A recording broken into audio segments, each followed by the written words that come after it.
ଦେଖନ୍ତୁ ଆମେ ଆଜି ଜାଣିବା ଯେ ଓଏସ୍ୟୁରେ ଆଡ଼ମିସନ୍ କରିବା ପାଇଁ ହେଲେ ଆପଣଙ୍କୁ ଏଣ୍ଟ୍ରାନ୍ସ ଏକ୍ଜାମିନେସନ୍ ଦେବାକୁ ପଡ଼ିବ। ତ ଏଇ ଏଣ୍ଟ୍ରାନ୍ସ ଏକ୍ଜାମିନେସନ୍ର ଯେଉଁ ସିଡ୍ୟୁଲ୍ ଡେଟ୍ ଆସିଛି 24 ମାର୍ଚ୍ଚ, ତ ଏଇଟା କେଉଁମାନଙ୍କ ପାଇଁ? ଆପଣ ସତରେ କ'ଣ ଆପଣ ଓଏସ୍ୟୁରେ ଆଡ଼ମିସନ୍ କରିବା ପାଇଁ ହେଲେ ଆପଣଙ୍କୁ ଏଣ୍ଟ୍ରାନ୍ସ ଏକ୍ଜାମ୍ ଦେବାକୁ ପଡ଼ିବ କି?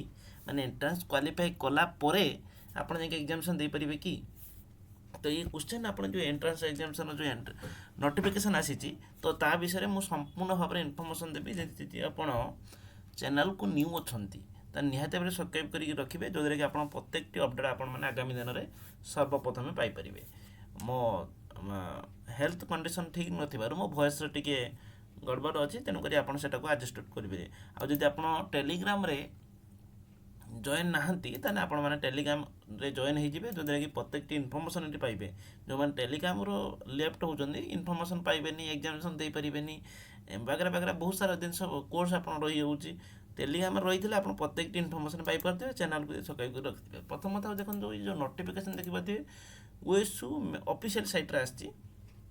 ବିଶେଷ କରି ଆପଣ ଦେଖନ୍ତୁ ଓଏସ୍ୟୁରେ ଯେକୌଣସି ସବଜେକ୍ଟରେ ଆପଣ ଆଡ଼ମିସନ୍ କରୁଛନ୍ତି, ଆଡ଼ମିସନ୍ କରିବାର ଆପଣଙ୍କର କୌଣସି ବି ଏଣ୍ଟ୍ରାନ୍ସ ଏକ୍ଜାମିନେସନ୍ ନଥାଏ। ଗୋଟେ ପୂର୍ବ ବ୍ୟାଚ୍ରେ ଯେତେବେଳେ ଆଡ଼ମିସନ୍ ଆସିଥିଲା, ଏଣ୍ଟ୍ରାନ୍ସ ଏକ୍ଜାମ୍ ଆସିଥିଲା, ଉଠିଗଲା। କିମ୍ବା ଡିଷ୍ଟାନ୍ସରେ ଏକ୍ଜାମିନେସନ୍ ଦେବା ପାଇଁ ହେଲେ, ଡିଷ୍ଟାନ୍ସରେ କୌଣସି କୋର୍ସ କରିବା ପାଇଁ ହେଲେ ଆପଣଙ୍କର କୌଣସି ବି ଏଣ୍ଟ୍ରାନ୍ସ ଏକ୍ଜାମିନେସନ୍ ଦେବାକୁ ପଡ଼ିବନି। କେଉଁ କୋର୍ସରେ ନା ଯେଉଁ +3 ବା ୟୁଜି ଆଉ ପିଜି ଯେଉଁମାନେ କରିବା ପାଇଁ ଚାହୁଁଛନ୍ତି, ସାର୍ଟିଫିକେଟ୍ କୋର୍ସ କରିବା ପାଇଁ ଚାହୁଁଛନ୍ତି, ବିଶେଷ କରି ଏଇ ଏକ୍ଜାମିନେସନ୍ ଯେଉଁ ଆପଣଙ୍କର ଆସିଛି ଏଣ୍ଟ୍ରାନ୍ସ ଏକ୍ଜାମିନେସନ୍, ଏଇଟା ଏ କୋର୍ସଟା MBA କୋର୍ସ। ଏଇଟା ଯେହେତୁ ଗୋଟେ ପ୍ରଫେସନାଲ୍ କୋର୍ସ, ଗୋଟେ ଡିମାଣ୍ଡେଡ୍ କୋର୍ସ, ଗୋଟେ ହାଇ ଲେବୁଲ୍ କୋର୍ସ, ତେଣୁକରି ଏଣ୍ଟ୍ରାନ୍ସ ଏକ୍ଜାମିନେସନ୍ ଆପଣଙ୍କ MBA କୋର୍ସର ରହିଛି। ଯେଉଁମାନେ କେଉଁମାନଙ୍କର ପାଇଁ ନା ଯେଉଁ 2026-28 ସେକ୍ସନ୍ ପାଇଁ, ଯେଉଁମାନେ 20 ମାର୍ଚ୍ଚ 2026 ପୂର୍ବରୁ ଯେଉଁମାନେ ଆପ୍ଲାଏ କରିଥିଲେ MBA କୋର୍ସ ପାଇଁ ଓଏସ୍ୟୁରେ। ତ ଜାଣିଥିବେ ଓଏସ୍ୟୁର ଯେଉଁମାନେ MBA କୋର୍ସ କରୁଛନ୍ତି, ମୁଁ ଅଲରେଡ଼ି ଭିଡ଼ିଓ ଗୋଟେ ବନେଇଛି OSOU MBA anileducationadda ସର୍ଚ୍ଚ କଲେ ଜାଣିପାରିବେ ତାର ଏଲିଜିବିଲିଟି କ୍ରାଇଟେରିଆ। ତ ଯେଉଁମାନେ ଆପ୍ଲାଏ କରିଥିଲେ 20 ମାର୍ଚ୍ଚ 2026 ପୂର୍ବରୁ, ତ ଆପଣମାନଙ୍କ ପାଇଁ ଗୋଟେ MBAରେ ଯେଉଁମାନେ ଆଡ଼ମିସନ୍ କରିବେ ସେମାନଙ୍କ ପାଇଁ ଏଣ୍ଟ୍ରାନ୍ସ ଏକ୍ଜାମିନେସନ୍ ହେବ। ଏଣ୍ଟ୍ରାନ୍ସ ଏକ୍ଜାମିନେସନ୍ ହେଲା ପରେ ଯାଇକି ଆପଣ ଏକ୍ଜାମ୍କୁ ପାସ୍ କରିକି ଆପଣଙ୍କର ଆଡ଼ମିସନ୍ ପାଇଁ ଏଲିଜିବଲ୍ ହୋଇପାରିବେ। ଫାଷ୍ଟ ଆପଣ ଆପ୍ଲାଏ କରିବାକୁ ପଡ଼ିବ, କିନ୍ତୁ ୟୁଜି ପିଜିରେ ଆପଣଙ୍କ ଏସବୁ କ୍ରାଇଟେରିଆ ଆପଣଙ୍କ ନାହିଁ। ଆଚ୍ଛା, ଯେଉଁମାନେ MBA କୋର୍ସରେ ଆପ୍ଲାଏ କରିଥିଲେ ସେମାନେ କିପରି ଭାବରେ ଏକ୍ଜାମ୍ସକୁ ବହୁତ ସହଜରେ ପାସ୍ କରିପାରିବେ, ମୁଁ ସମ୍ପୂର୍ଣ୍ଣ ଭାବରେ ଭିଡ଼ିଓ ଲାଷ୍ଟରେ କହିବି। କିନ୍ତୁ ଏବେ ଆମେ ଜାଣିବା ଯେ MBA କୋର୍ସ ଯେଉଁମାନେ ଆଡ଼ମିସନ୍ କରିଥିଲେ କ'ଣ କ୍ରାଇଟେରିଆ ଅଛି, କ'ଣ ଆପଣଙ୍କର ଆଡ଼ମିସନ୍ ଅଛି, ଏଣ୍ଟ୍ରାନ୍ସ ଏକ୍ଜାମିନେସନ୍ ଅଛି, ସେ ବିଷୟରେ ଆମେ ଜାଣିବା। ଦେଖନ୍ତୁ, ଫାଷ୍ଟ ହେଉଛି ଆପଣ ଏଇ ଏଣ୍ଟ୍ରାନ୍ସ କ୍ୱାଲିଫାଏ କଲା ପରେ ଯାଇକି ଆପଣ କ'ଣ ଏଲିଜିବଲ୍ ହେବେ ଆଡ଼ମିସନ୍ ପାଇଁ। ତ ଦେଖନ୍ତୁ, ଫାଷ୍ଟ କଥା ହେଉଛି ଦେଖନ୍ତୁ, ଏଠି ମଧ୍ୟ ଲେଖାଯାଇ ଦେଖନ୍ତୁ, ଯେଉଁମାନେ ସମ୍ବଲପୁର ୟୁନିଭର୍ସିଟିର ଆକାଡେମିକ୍ ସେକ୍ସନ୍ 2026ର ଯେଉଁମାନେ ଆପ୍ଲାଏ କରିଥିଲେ, ଯେଉଁମାନେ candidate who have filled or will be application form, ଯେଉଁଟା ମାନେ 20-26 ମାର୍ଚ୍ଚ ଆପଣଙ୍କ ମାନେ ଯେଉଁ 20 ମାର୍ଚ୍ଚ 2026 ପୂର୍ବରୁ ଯେଉଁମାନେ ଆପ୍ଲାଏ କରିଥିଲେ ସେମାନଙ୍କ ପାଇଁ ଏଣ୍ଟ୍ରାନ୍ସ ଏକ୍ଜାମିନେସନ୍ ଅଛି। କେତେ ତାରିଖ ଦିନ ଅଛି ଦେଖନ୍ତୁ, 24 ମାର୍ଚ୍ଚ। ଦେଖନ୍ତୁ 24 ମାର୍ଚ୍ଚ, ଆଉ ଏଇ ଟାଇମ୍ ମଧ୍ୟ ଫିକ୍ସ କରିଦିଅନ୍ତୁ 7ଟାରୁ 9ଟା, ହେଲା କି? ଆପଣଙ୍କ ଏକ୍ଜାମିନେସନ୍ ଅନଲାଇନ୍ ହେବ। କେମିତି ହେବ ମୋତେ କହିଦେବି। ଦେଖନ୍ତୁ 24 ମାର୍ଚ୍ଚ 7ରୁ 9 ଏଇ 2 ଘଣ୍ଟା ହିଁ ହେବ ଏକ୍ଜାମିନେସନ୍। ଆପଣ କହିବେନି ଆପଣଙ୍କ ହିସାବରେ ଦେବେ। ଆପଣଙ୍କ ଘରେ ବସିକି ଆପଣ ନିଜେ ଲ୍ୟାପଟପ୍ କିମ୍ବା ସିଷ୍ଟମରେ ଆପଣ ବସିକି ଆପଣଙ୍କ ନିଜର ଘରେ ବସିକି ଆପଣ ଏକ୍ଜାମିନେସନ୍ ଦେଇପାରିବେ। ଅନଲାଇନ୍ ହିଁ ହେବ। ତ ଆପଣଙ୍କର ଅନଲାଇନ୍ ଏକ୍ଜାମିନେସନ୍ କହିବେ ସାର୍ ଅନଲାଇନ୍ ଏକ୍ଜାମିନେସନ୍ ହେଲେ ଆମେ କିପରି ଭାବେ ଲଗ୍ଇନ୍ କରିବୁ? ସମ୍ପୂର୍ଣ୍ଣ ଭାବେ ଦେଖନ୍ତୁ, ଏଇଠି ମଧ୍ୟ ଲେଖାଯାଇଛି, ମେନସନ୍ ଅଛି ଯେ ଲଗ୍ଇନ୍ କ୍ରେଡ଼ିଟ୍ ଆପଣଙ୍କୁ will be send candidate registered email ID. ଯେଉଁ ଯେତେବେଳେ ଆପ୍ଲାଏ କରିଥିବେ, ଯେଉଁ ଆପଣଙ୍କର ଇମେଲ୍ ଆଇଡି ଥିବ, ସେ ଇମେଲ୍ ଆଇଡିକୁ ଆପଣଙ୍କର ଲଗ୍ଇନ୍ ଗୋଟେ ଲିଙ୍କ୍ ପଳାଇବ, ସେଇଠିକି ଲଗ୍ଇନ୍ କରିବେ। ସେହି ସମୟରେ ଆପଣଙ୍କୁ କ୍ୱେଶ୍ଚନ୍ ଆସିବ, ଆପଣ ଆଟେଣ୍ଡ ଦେଇପାରିବେ। ତା ପୂର୍ବରୁ କ୍ରାଇଟେରିଆ ଦେଖନ୍ତୁ, ଆପଣଙ୍କୁ ଏଣ୍ଟ୍ରାନ୍ସ ଏକ୍ଜାମିନେସନ୍ ମାନେ ଆପଣଙ୍କୁ କାହାକୁ ଛାଡ଼ ଅଛି ନା MBA କୋର୍ସର କେଉଁମାନେ ଡାଇରେକ୍ଟ ଆଡ଼ମିସନ୍ କରିପାରିବେ ନା candidate who have qualified national ଲେବୁଲ୍ ମ୍ୟାନେଜମେଣ୍ଟ ଏଣ୍ଟ୍ରାନ୍ସ ଟେଷ୍ଟ। ଗୋଟେ ନ୍ୟାସନାଲ୍ ଲେବୁଲ୍ ବା ସେଣ୍ଟ୍ରାଲ୍ ଲେବୁଲ୍, ଆମର ଗୋଟେ ଇଣ୍ଡିଆନ୍ ଲେବୁଲ୍, ଆପଣଙ୍କର ଅଲ୍ ଇଣ୍ଡିଆ ଲେବୁଲ୍ ଗୋଟେ ମ୍ୟାନେଜମେଣ୍ଟ ଏଣ୍ଟ୍ରାନ୍ସ ହୋଇଥାଏ। ସେଇ ଏଣ୍ଟ୍ରାନ୍ସ ଏକ୍ଜାମିନେସନ୍ ଯେଉଁମାନେ କ୍ୱାଲିଫାଇ କରିଥିବେ ସେମାନଙ୍କୁ ଏ ଏଣ୍ଟ୍ରାନ୍ସ ଦେବାକୁ ପଡ଼ିବ ନାହିଁ। ଯେଉଁମାନେ CAT ବା MAT ବା CMAT ବା ATMA ଆଉ XAT ବା GMAT ବା OJEE, ये एग्जामिनेशन जो मैंने क्वालिफाई କରିଛନ୍ତି ସେମାନଙ୍କୁ ये एंट्रांस एग्जामिनेशन ଦେବାକୁ ପଡ଼ିବନି। ମାନେ ଆପଣ ଡାଇରେକ୍ଟ ଯାଇକି MBA କୋର୍ସ ଓଏସ୍ୟୁରେ ଆଡ଼ମିସନ୍ କରିପାରିବେ। ଆଚ୍ଛା, ଯେଉଁମାନେ ଇନ୍ ସର୍ଭିସ୍ ପର୍ସନାଲ୍ ଅଛନ୍ତି, ଗଭର୍ଣ୍ଣମେଣ୍ଟ ବା ଡିଫେନ୍ସ ବା ଅଦର ଅର୍ଗାନାଇଜ୍ ସେକ୍ଟର ଫୁଲ୍ ଦ ମିନିମମ୍ ଏଲିଜିବିଲିଟି କ୍ରାଇଟେରିଆ ମେନସନ୍ ହେବ, ହେଲା କି? ସେମାନଙ୍କ ପାଇଁ ମଧ୍ୟ ଛାଡ଼ ଅଛି। ଆଚ୍ଛା, ଏକ୍ଜାମିନେସନ୍ ଯେଉଁ ହେବ, ଏକ୍ଜାମିନେସନ୍ ଯେଉଁ ଅନଲାଇନ୍ ହେବ, ଆପଣଙ୍କର କେତୋଟି କ୍ୱେଶ୍ଚନ୍ ଆସିବ ନା ଆପଣଙ୍କ 120ଟି କ୍ୱେଶ୍ଚନ୍ ଆସିବ। ଇଏ ସବୁ ମଲ୍ଟିପୁଲ୍ ଚଏସ୍ କ୍ୱେଶ୍ଚନ୍, ମାନେ ଆପଣଙ୍କର ଗୋଟେ କ୍ୱେଶ୍ଚନ୍ ଥିବ, 4ଟା ଅପସନ୍ ଥିବ, ଆପଣ ତା ଦେହରୁ ରାଇଟ୍ ଅପସନ୍ଟା କ୍ଲିକ୍ କରିବେ, ବାସ୍ सेवेन नेक्स्ट मारी पलैजे से 120 क्वेश्चन आपको 120 मिनिट ही मिल बुझीपार कि 120 क्वेश्चन 120 मिनिट्स। अच्छा नेगेटिव मार्किंग नॉट एप्लीकेबल माने negative mark there are no negative marking आपन ता माने एथु आमे एइथरु आमे बुझी जिबा दरकार जे हमर नेगेटिव मार्किंग नाही माने आमे 120 क्वेश्चन को 120 क्वेश्चन अटेंड करिवा जोटा आसुची भी करिवा जोटा न आसुची भी करि परिबा कारण हमर किछि दिन से आमे आम हिसाब रे लगे दबा जोदरे के आपन मार्क तादर किछि आसी जाई पारे तुकारे आमे कहि पारे गेस करी की तो आमे 120 क्वेश्चन ही अटेंड करिया पई चेष्टा करिवा।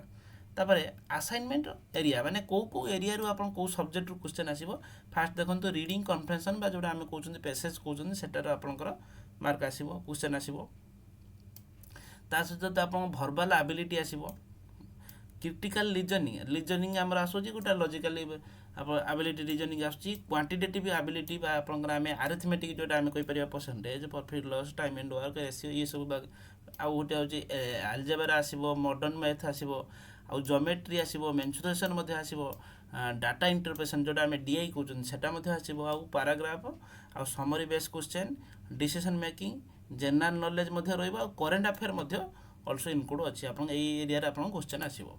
अच्छा इंपोर्टेंट इंस्ट्रक्शन कोन ना आपन जतले एग्जामिनेशन देबे जो समय रे examination will be conduct entire online may be taken in the suitable location माने आपन एग्जामिनेशन आपन ऑनलाइन हबो आपनकर सुइटेबल लोकेशन आपनकर देबे आ एंट्रेंस एग्जाम से देबे आपन निहाती भाबरे गुटे जोठी इंटरनेट आसुतबो गुटे भलो परिवेश थिबो जोठी आपन डिस्टर्बेंस होबनी आ इंटरनेट कनेक्शन किछि प्रॉब्लम नथो सेही जगह बसी आपन एग्जामिनेशन दियंतु आ एंट्रेंस एग्जामिनेशन जो आपन देबे देखंतु आपनकर जो इंटरनेट स्पीड थिबो मोबाइल चलोचन इंटरनेट स्पीड माने मिनिमम निहाती भाबरे 256 kbps रो आपनकर चल परतो माने स्पीड थिबा दरकार। अच्छा ये एग्जामिनेशन आपनकर केवल Google Chrome keema Mozilla Firefox browser आमे मोबाइल रे जानचंदी बा आमे डेस्कटॉप रे मध्ये बसिले आमे केवल गूगल क्रोम आ मोजिला फायरफॉक्स रे आपन ओपन करिके एटाउ देबे अदर एप्लीकेशन बा अदर ब्राउजर रे ए चलिबो नाही।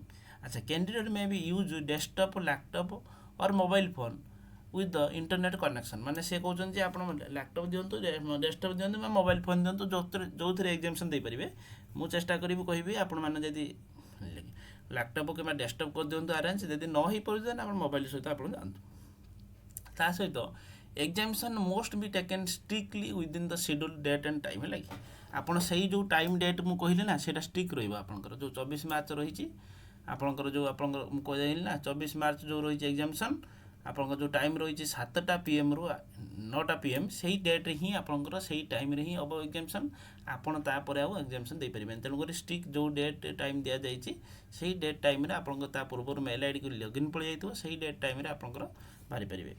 अच्छा जो माने ये रहिला आपनकर candidate must be they the login credit in valid ID proof ready है कि माने आपनकर जो लॉगिन क्रेडिट आपनकर निहत पर आपनकर देबे ता सहित आपनकर कोन करिवे आउ आपनकर जो examination protect the activity including video IP tracking will be record in ensure fairness like माने आपनकर जो एग्जामिनेशन हबो तो आपनकर आईपी एड्रेस ट्रैकिंग करा जाउची ता सहित वीडियो मध्ये रहिबो तेनो करी एते एतरे कोन होबा ना उटे जने पिला चीटिंग करिया पई एते इजी होबा नाही।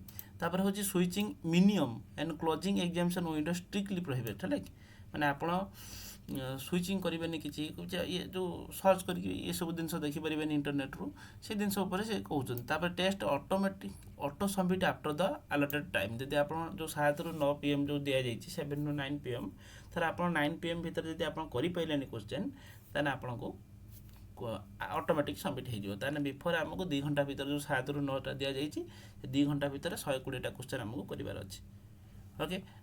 तापर हूँ यहाँ मतलब बहुत माने रोज देख हेतु डीआई रोची आपंकर मैथ रोची आपंकर कौन मैथ रोचे आलजेब्रा रोची रीजनिंग रोची रीडिंग कम्प्रेहेंशन रोची ये सब टाइम टेकिंग रोज निहत भाव जनरल नॉलेज करंट अफेयर जी पढ़े जल्दी कर ये सब टाइम टेकिंग जिनस तेणुक आप टाइम उपर टिके गुरुत्व देवे जो कि आप एग्जामिनेशन को समय भितर सारी पारे।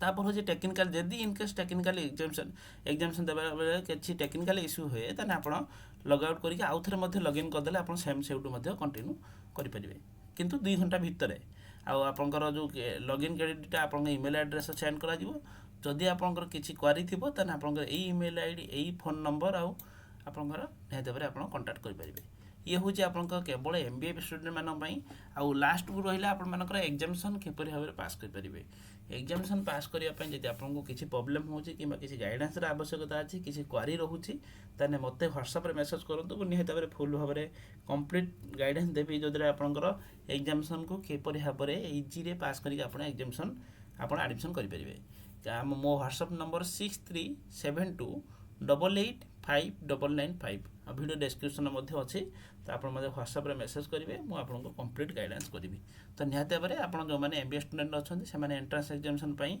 जेहेतु 24 तारीख अच्छी माने काली ही अच्छी 24 मार्च आज 23 मार्च आम छाड़ुँ वीडियो तो निहत भाव में समस्त को ऑल दी बेस्ट आप एग्जामिशन रेडी हो जातु थैंक यू जय जगन्नाथ।